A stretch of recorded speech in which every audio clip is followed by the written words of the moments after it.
It is said that overall, the individual tends to be unhappy, not because of what they know, but because of what they don't know. In other words, we need to remember to reconnect.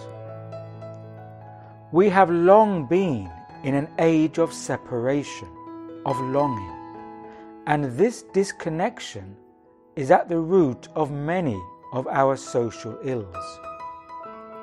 We are in crisis, individually, collectively, and soulfully. We are in a crisis of the heart, and society reflects these fractures. This longing of return, reunion, reconnection, however we wish to name it, has been at the core of the spiritual impulse. The road of deep connection, of essential communion between self and source, is never easy nor automatic. It must be sought. A good doctor does not offer a cure without first understanding the cause of what ails the patient. A good doctor also knows that the patient carries the potential for the cure within them. Everything in life is in process. Nothing is static, and all things, all life, is in movement. Yet there are different ways in which this movement can operate. It can be gradual, or it can be accelerated. Let us take the analogy of the acorn and the caterpillar. The acorn, as we know, carries within it all the information it requires to grow into an oak tree. What it requires from the outside is time and favorable environmental conditions. With these, it can gradually, over many generations, grow up from the acorn in the soil to the grand oak tree that reaches for the sky. This is a gradual process that moves along a natural rhythm. We can say that this represents the general path of natural evolution. Then there is the caterpillar. The caterpillar also contains within it all the information it needs for its future growth. It may not be fully aware of this, yet if it follows its instinct, it will come to a point in its life where it feels the need to make a change. It will enter into the cocoon state and, if internal conditions are favorable, it will eventually emerge into a butterfly. That is, it will undergo a radical transformation into something new. It will not be an extension of its old self, like the oak tree is to the acorn, but will transform into a new state of being, if internal conditions are favorable. What this analogy tells us is that there is a gradual evolutionary growth as well as rapid evolutionary transformations. As it is with the caterpillar, so it can be with humankind.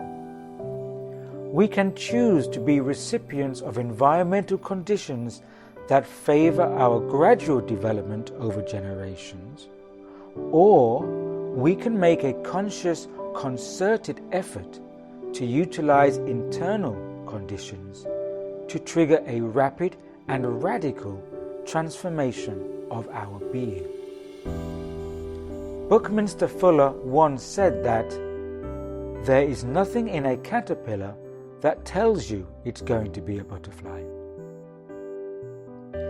The outward signs are not readily distinguishable. There are no neon signs announcing the capacity for transformation within, yet it exists. The program for transcending ourselves is written into our code. What is required to unlock this code is correct intention.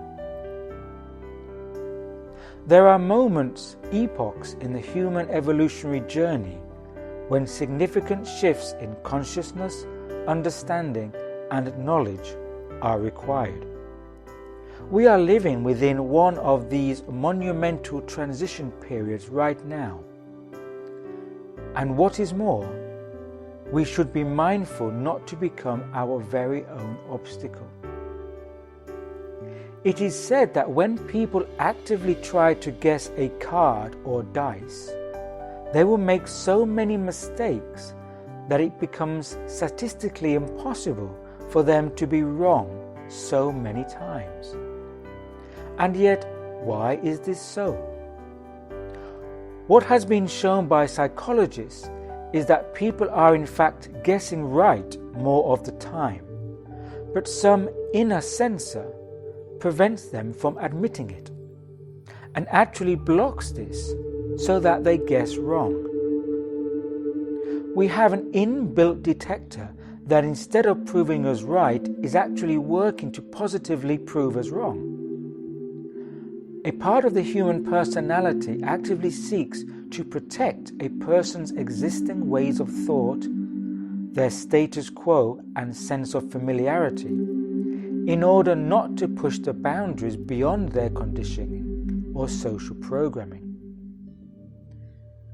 I am not alone in feeling that the time is now ripe, even overripe, for a change to come along.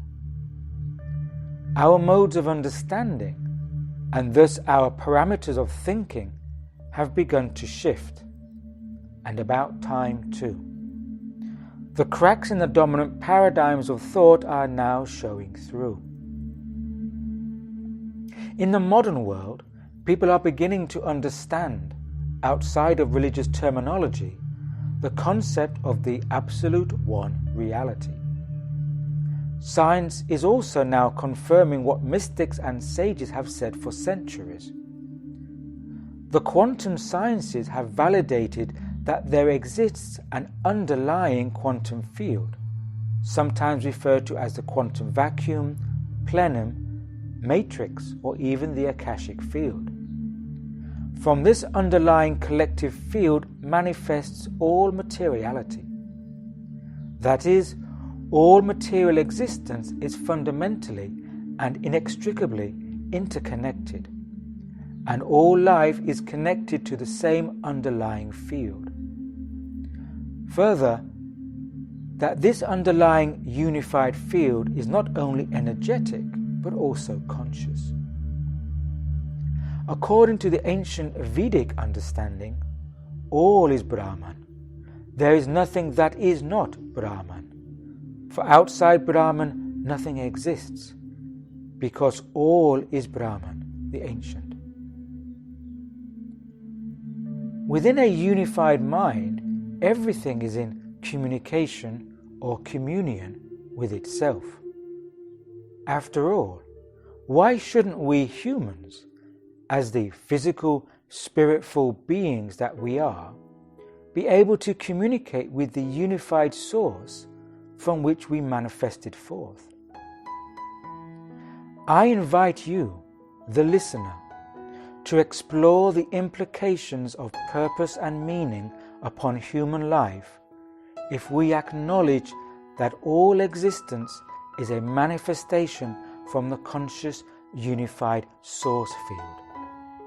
What are our responsibilities?